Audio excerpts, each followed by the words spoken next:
नमस्कार मंडळी, RP food destination मध्ये तुमचं सहर्ष स्वागत। आज आपण बनवलंय टोमॅटो राईस। तर हा व्हिडिओ तुम्ही शेवटपर्यंत बघा। आता इथे आपण 2 टोमॅटो घेतले, त्याच्या आपण एकदम अशा बारीक बारीक स्लाइस करून घ्यायचे पातळ अशा।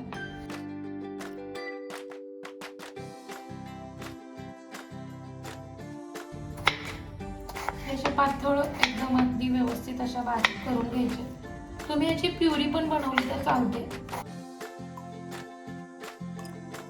आता आपण एक कांदा घेतलाय। आता कांदा पण आपण असा चिरायचा आहे, एकदम लांबट आणि पातळ। जाडसर चिरायचा नाही आपल्याला कांदा। एकच कांदा घ्यायचा आहे। तुम्ही अजून ह्याच्यापेक्षा जास्त कांदा घेतला तुम्हाला आवडत असेल तरी चालेल। 2 टोमॅटो आणि 1 कांदा। तर ते कांद्याचे स्लाइस पण जे आहेत ते आपल्याला एकदम अगदी सुट्टे करून घ्यायचे। मी तुम्हाला दाखवेल ते किती सुट्टे करायचे ते। तसा जर कांदा कधी पण आपण फ्राय करायला टाकला, भाजीत असो किंवा बिर्याणीला असो, एकदम अगदी व्यवस्थित सुट्टा कांदा हा एकदम अगदी व्यवस्थित भाजला जातो, म्हणजे आतमध्ये कच्चा राहत नाही। तर हे बघा, ह्याचे असे मोकळे स्लाइस केले ना की एकदम व्यवस्थित असा कांदा भाजतो। इथं कढई गरम करून घेतले।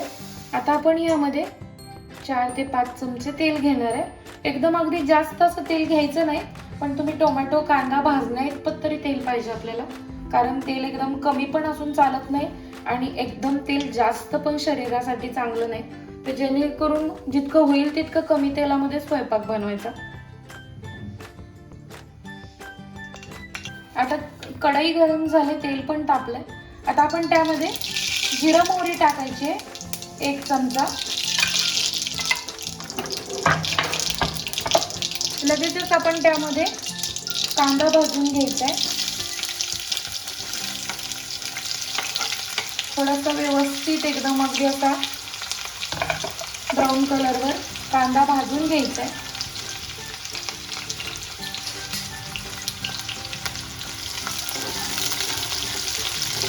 थोडासा तुम्ही गॅस बारीक केला तरी चालेल, कारण मी आयर्नची कढई ठेवलेली आहे गॅसवर।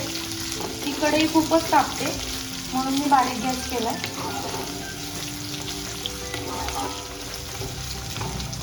आता आपण लगेचच त्याच्यात वरतून कढीपत्त्याची 2 पानं घेतलेत, ती आपण टाकायचे। स्वच्छ धुवून घेतलेत मी।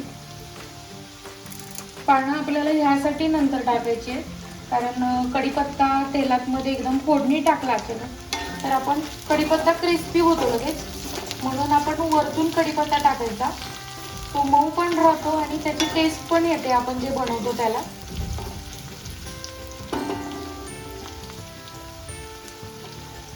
आता आपण कांदा थोडासा शिजत आला की म्हणजे भाजला की आपण लगेच हे टोमॅटो जे लांबट चिरलेले आहेत ते यामध्ये टाकायचे आणि टोमॅटो पण आपण अगदी व्यवस्थित परतून घ्यायचा आहे।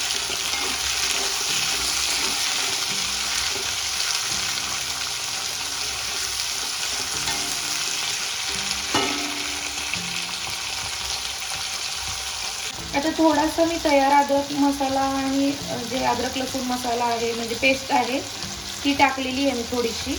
मला शक्यतो ही तयार पेस्ट आवडत नाही, पण मी बनवली नव्हती घरी, म्हणून आता मी चवीसाठी थोडीशीच यामध्ये टाकून दिली आहे। तुम्हाला जर आवडत असेल तर तुम्ही तयार पेस्ट वापरू शकताय। आता आपण लगेचच त्यामध्ये अर्धा चमचा हिंग टाकायचा आहे। हिंग टाकून झाल्यानंतर आता आपण लगेचच त्यात हळद टाकायची अर्धा चमचा।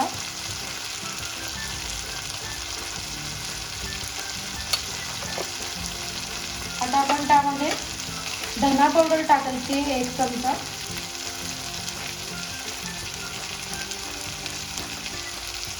तुम्हाला जास्त आवडत असेल तर तुम्ही टाकू शकता जास्त। गरम मसाला 1 चमचा टाकायचा। जास्त पण गरम मसाला टाकला तर थोडंसं आपण मसाले खाल्ले तर आपल्याला लगेच जळजळ ऍसिडिटी होते लगेच, म्हणून मी कमीच टाकले। आता आपण त्याच्यात थोडंसं प्लेन तिखट टाकू। की तुम्हाला जितकं तिखट हवं आहे तितकं तुम्ही टाकू शकता. प्लेन तिखट, कांदा लसूण मसाला किंवा घरचा तुमचा कोणताही मसाला असेल तरी चालेल तुम्ही टाकला तर. आता आपण ह्याला एकत्र करून घ्यायचं व्यवस्थित.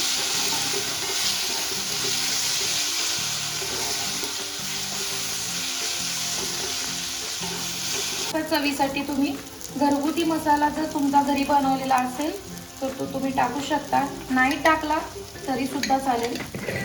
आता आपण थोडंसं हे भाजून घ्यायचं आणि हे भाजून घेतल्यानंतर आपण थोडंसं पाण्याचा शिंतोडा मारायचा आहे यामध्ये.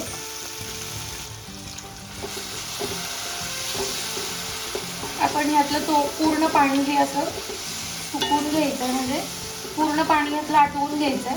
फक्त आपण मसाला सगळा एकजीव व्हावा म्हणून आपण यामध्ये थोडंसं पाणी टाकलंय. आता आपलं सगळा जो मसाला आहे तो अगदी व्यवस्थित असं पाणी पण कमी झालंय आणि पाण्यात शिजलाय पण. आता मी इथं घेतलाय हा दावतचा बिर्याणी राईस किंवा पुलाव राईस जरी तुम्ही वापरला तरी चालेल, किंवा तुमचा जो घरात आहे तो राईस जरी तुम्ही घेतला तरी चालेल. हा भात शिळा असला तरी चालेल, किंवा तुम्ही सकाळी 10ला केलाय हा भात आणि तुम्ही 12-1 वाजता हा भात तुम्ही परतून खाताय तर तेव्हा सुद्धा तुम्हाला हा राईस थंड झालेला असतो. तो थोडाफार तो थंड झाला की त्याची टेस्ट चेंज होतेच आणि तो अगदी सुट्टा सुद्धा होतो. तर आता हा आपण भात ताजा पण वापरू शकतो आणि शिळा पण वापरू शकतो. आता आपण अगदी व्यवस्थित असं परतून घ्यायचं आहे.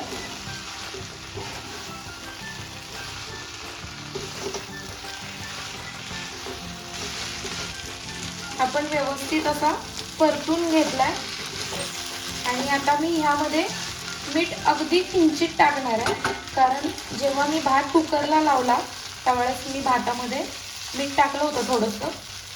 तर आता तुम्हाला जर आवडत असेल तर तुम्ही वरतून टाकलं तरी चालेल आणि नाही टाकलं तरी चालेल, पण मी थोडंसं टाकणार आहे.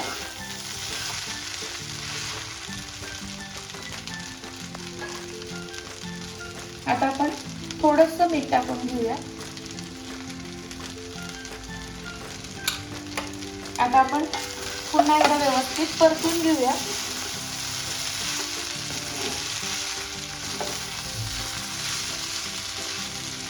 आता मी त्याच्यावर बारीक अशी कोथिंबीर चिरून घेतली, ती कोथिंबीर टाकूया आपण. भरपूर कोथिंबीर टाकायची. भरपूर कोथिंबीर टाकली की कोथिंबीरने खूप छान असा मस्त असा वास येतो, चांगला खमंग असा. आणि कोथिंबीर असली की भाजीमध्ये भातामध्ये एक वेगळीच टेस्ट येते. मला तर खूप कोथिंबीर आवडते सगळ्याच गोष्टींमध्ये. आता मस्त असा आपला टोमॅटो राईस तयार झालेला आहे. व्हिडिओ आवडल्यास लाईक करा, शेअर करा, सबस्क्राईब करायला विसरू नका. व्हिडिओ एंडपर्यंत बघितल्याबद्दल धन्यवाद. पुन्हा भेटू अशाच नवनवीन रेसिपी सोबत. मग तुम्ही हा मस्त आणि झणझणीत असा टोमॅटो राईस ट्राय करताय ना मग, तर नक्की एकदा ट्राय करून बघा आणि मला कमेंट बॉक्समध्ये सांगा की हा राईस तुम्हाला कसा वाटला किंवा टेस्ट कशी लागली ते मला तुम्ही सांगा.